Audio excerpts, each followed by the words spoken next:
My name is Rose, but most people call me Rosie the Riveter. You may recognize me from my famous World War II propaganda poster. This one. In late 1941, after the U.S. entered the Big War, most of the men were gone overseas fighting, and it was down to us women to keep the country rocking and rolling. Now, I know that might not seem like a big deal, but you got to remember that this was the industrial age. Men made a living working in factories with big machines or in corporate jobs in big business buildings. Most of us women stayed at home to tend to household chores and raising children. The thought of a woman stepping foot in a big factory was unheard of at this time. That is, until there was no one else to do it. With all the men gone, someone had to take over all the production jobs so that production could keep going.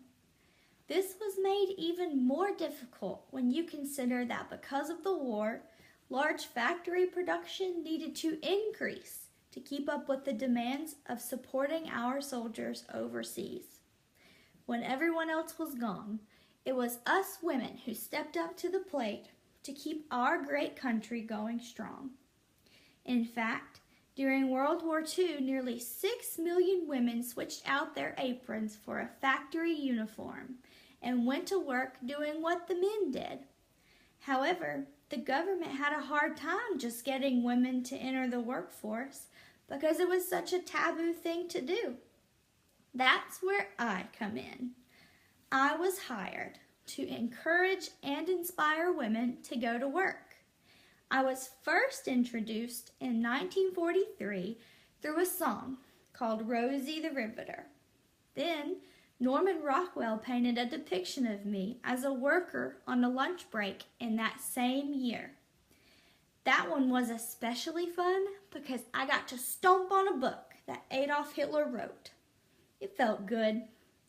This idea of using a woman as the face of the women's war workforce took off, and that's when they found Rose Will Monroe, a real-life riveter who worked on bomber airplanes in Michigan.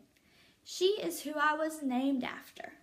Did you know that during the war, 310,000 women worked in the aircraft industry? That made up more than 65% of the entire aircraft workforce. We were taking over the place. And even though women were doing the same hard jobs as men, most of us only made half of what a man doing the same job would make. And this brings me to my next point. I am most famous for appearing on this propaganda poster, which pictures me saying, "We can do it." Now this phrase represented more than just women entering the workforce. I encouraged women to fight long after the war was won and life went back to normal. In fact, after the war, things were never the same.